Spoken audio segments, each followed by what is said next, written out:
This is now lecture 6 of the electronics course.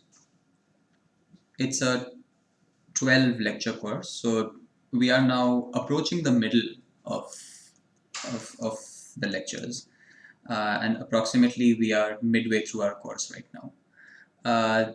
So it's a good idea to, before we start with the next topic, it's a good idea to maybe just step back for a bit and just take in the bigger picture. Try and look at what we have already learned so far and what we are going to do over the next few weeks, and try and put them together in a sort of coherent picture, just to understand where we stand. Why are we doing these things that we are doing? Like, we have learned some things, but they shouldn't uh, be placed in your mind as different disconnected pieces. There's a reason why we're doing all of these things. So let's try and put them together in a sort of mental map. So the things that we have already discussed so far, we started off with network theorems, and the ones that we have been using relatively frequently out of these have been Thevenin's theorem and the superposition theorem. Of course, there were others. There was Norton's, there was reciprocity theorem, etc. But these are the two that we have been using regularly. Then we started to discuss time-dependent or transient circuits, and these involved capacitors, inductors, and resistors. So we were looking at charging and discharging cycles of capacitors and inductors, and also the theory of alternating currents and how AC signals behave with capacitors, inductors, resistors. So we introduced, for example, the concept of impedance, which is just a generalization of the concept of resistance.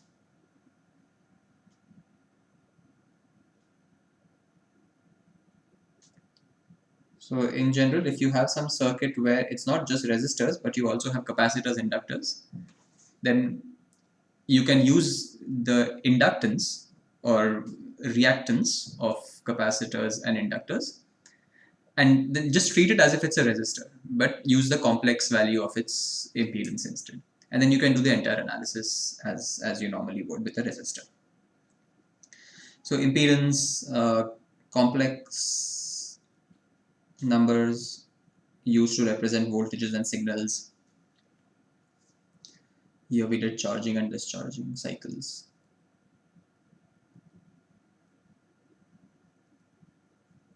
And then we looked at diodes and transistors and their applications. So these are semiconductor components. So we entered the domain of semiconductor electronics at this point. And then we looked at how to bias them. Well, the idea was to understand how to use diodes and transistors as switches and as switches and amplifiers.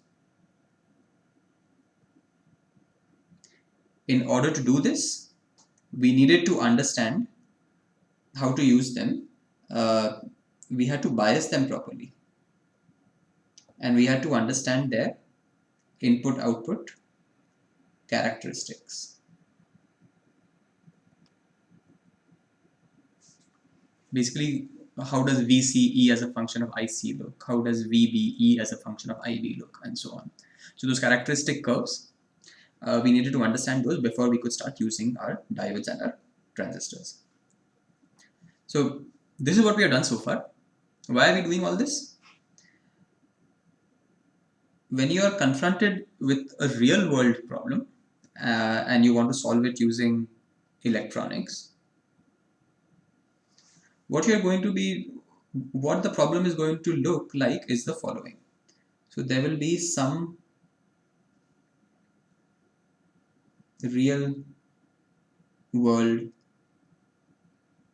signal real world signal can be a sound wave.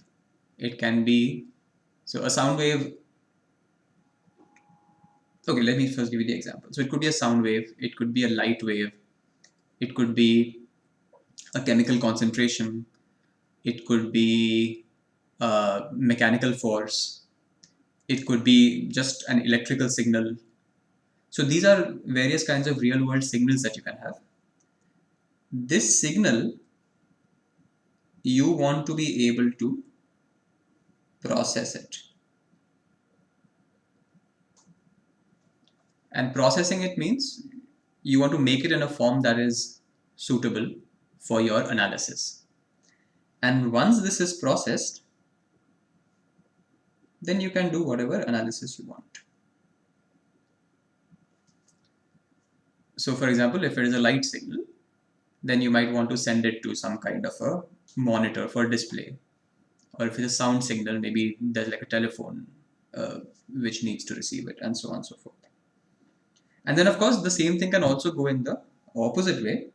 So having analyzed it, then suppose you want to convert it back into a real world signal.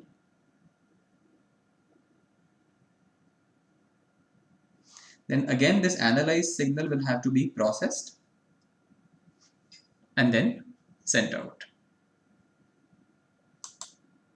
So for example, I'm just making up an example right now. Suppose you want to build some sort of an earthquake warning system. Idea is, if everything starts shaking, then there is some signal, and based on that signal, then you want some red light somewhere to start blinking as a warning. So your initial real world signal is the mechanical shaking of the earth. And then let's say you have some kind of device which picks up these mechanical vibrations and converts it into an electrical impulse. So then that electrical impulse has to come to your processing center. Now that might be a very weak signal, a very feeble signal. There might be backgrounds associated with it. Maybe it is not the right amplitude, maybe it is not the right frequency, etc., etc. So now, as the person building the electronic circuit, it is your job to make sure that you process it properly. So this is where all of your electronics knowledge is coming in.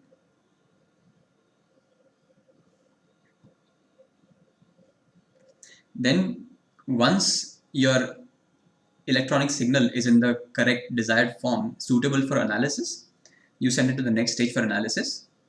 Maybe there's a computer over there which takes in this data and then checks it, does some computations on it. So for instance, you might want to check whether it's genuinely an earthquake vibration or it was just because some truck was passing by or whatever. Some such analysis will happen. Then that information is fed back to your electronic system. Let's say the result of the analysis is that, okay, this is genuinely an earthquake, we need to send out a warning. So now again, some electrical signal has gone back to your system. You need to now convert this into a light signal for the real world signal. So once again, depending on what kind of bulb you have, maybe that bulb requires a certain amplitude of electrical signal. It needs a certain frequency. It needs to be positive, negative, etc. So depending on what the requirements are over there, once again your electronic system will have to process this and make sure it is suitable, and then it can be sent out to the real world. So then you send it to the bulb, then the bulb starts flashing. So you have received a signal that there is an earthquake. So that is what you want to do with all of your electronics. You want to be able to manipulate various aspects of your signal. What are the various aspects of electrical signals? An electrical signal has an amplitude. If it's AC, then it will have a frequency. It will have a phase. It will have a shape. It can be a sine wave, it can be a square wave, it can be a triangular wave, it can just be impulses, and so on. So all of these things, you want to be able to manipulate them. And that is the job that you want to do with your electronics. So for example, you can build an amplifier which changes the amplitude. You can build a phase shifter which changes the phase. You can have a frequency doubler or a frequency halver circuit which will change the frequency. You have already seen some instances where like when you were doing your charging and discharging of the capacitor in an RC circuit, you saw that starting from a square wave input, you could get close to a triangular wave input, and so on and so forth. So all of these things you can do with your electronic circuit. Some of these applications you have already seen using diodes and transistors. We have seen some amplifiers, for instance. So in the remainder of the course, at least for the next couple of weeks, we are going to continue along the same vein. We are going to be using semiconductor devices, in particular operational amplifiers, and we're going to see how we are going to attain some of these aims of manipulating amplitudes, frequencies, phases, shapes, etc. And then once we're done with that, then towards the end of the course, we'll start discussing some digital electronics, logic gates, and things like that. So this is a broad picture of what the main aim of any electronics course is. It is to allow you to manipulate signals. This is what we've done so far. This is what we're going to do in the future. So we are starting our next module, which is on operational amplifiers, or in short, these are called op-amps. And for this, as references go, you can look at Malvino. This is not very clear. Hang on.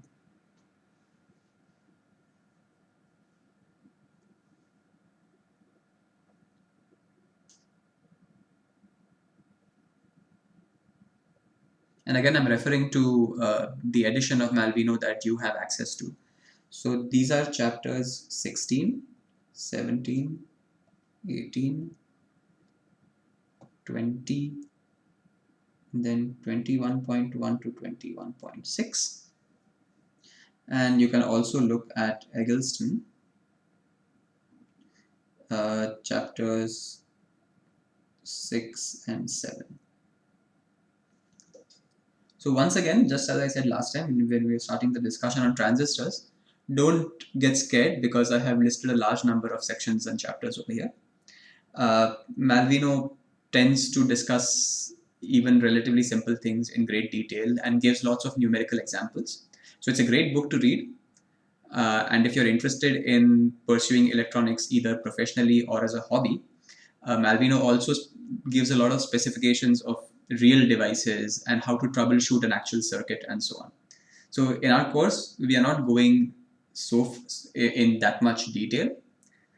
So it should be okay if you follow what we're doing in class and then read up around those topics from Malvino and from Eggleston. Eggleston, once again over here for these two chapters, discusses some parts reasonably okay, but sometimes the discussion doesn't have enough detail in it. So use it as a reference, but just keep this in mind. Okay, so what is an operational amplifier or an op-amp? So we have already seen, we looked at a differential amplifier in the last lecture. And specifically, we looked at a double-ended input, single-ended output.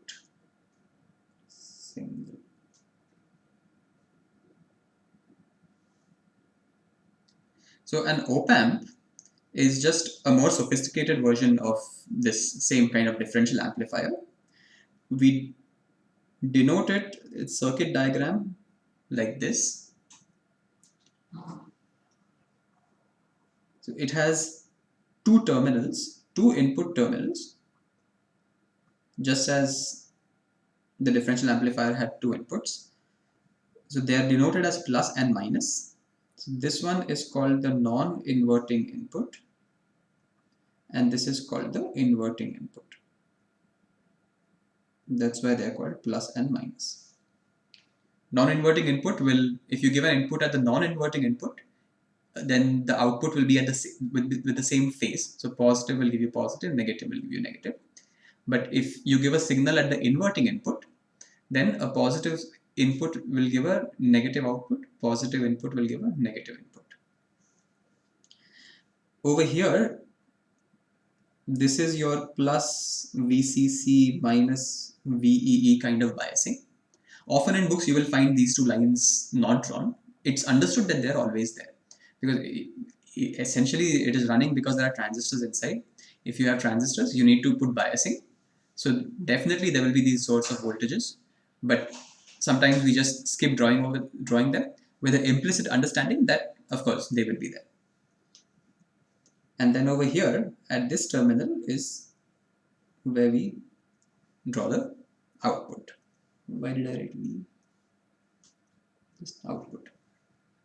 So this is your basic drawing of what an op-amp looks like in a circuit diagram. Now internally, what does an op-amp look like? You can think of it.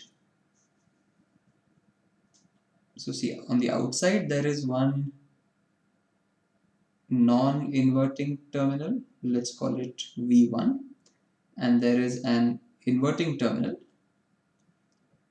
let's call it V2. So non-inverting is plus, inverting is minus.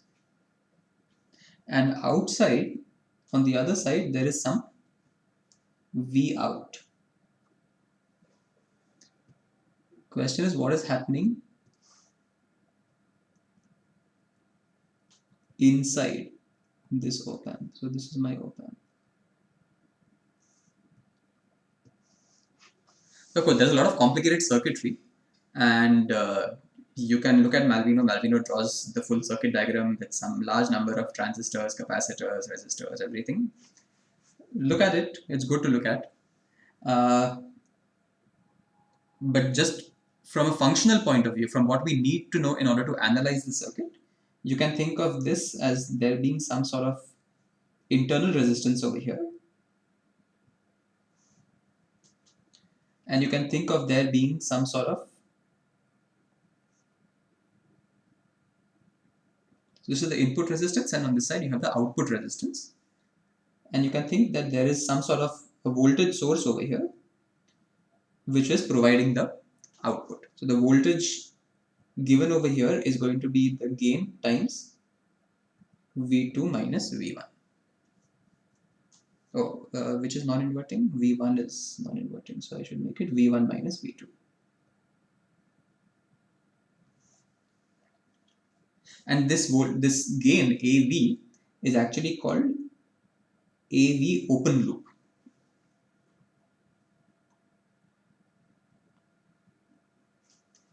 And while it's not obvious to you right now what open loop means, we will get to it shortly. So of course, this is not what an actual op-amp looks like, and the actual op-amp doesn't just have like a couple of resistances and one voltage source. It's more complicated, but functionally this is what it is. You have two inputs. There is some input resistance or input impedance. Input impedance between them. There is some output impedance at the output, and of course there is some overall gain factor which will amplify the difference between V1 and V2 and provide you with the corresponding output. Okay, so let's look at the properties of an op-amp.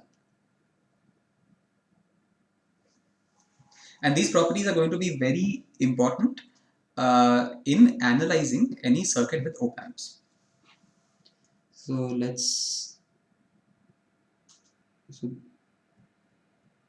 quantity value for an ideal op-amp and value for a real op-amp. Now there are various different kinds of op-amps available in the market. We are going to discuss in this chapter the most commonly used, commonly studied one, which is called the Integrated Circuit 741. Aha.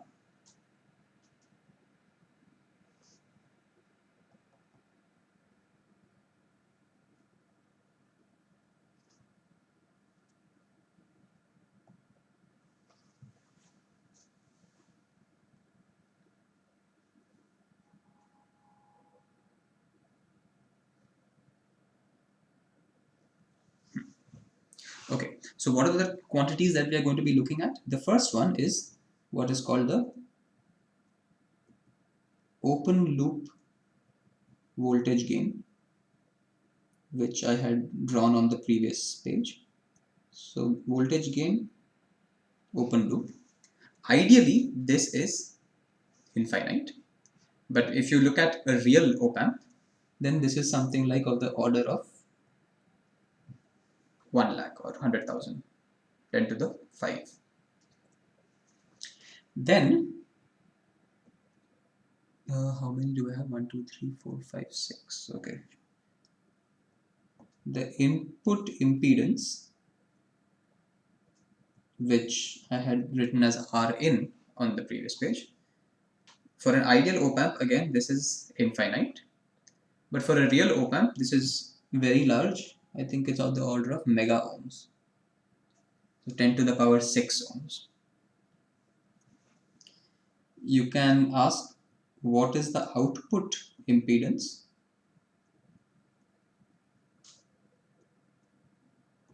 And for an ideal op-amp, this is 0. Whereas for a real op-amp, this is of the order of 10 to 100 ohms. Then, what is the input bias current? And I'll explain these terms to you in a bit. The input bias current ideally is 0, but for a real op-amp, this is of the order of nanoamperes. Then there is the common mode rejection ratio, which ideally is infinite, but for a real op-amp, given in decibels, this is around 100 decibels. And then finally, you can ask what is the bandwidth over which you can use these. And ideally, this is infinite, but in reality, it is of the order of megahertz.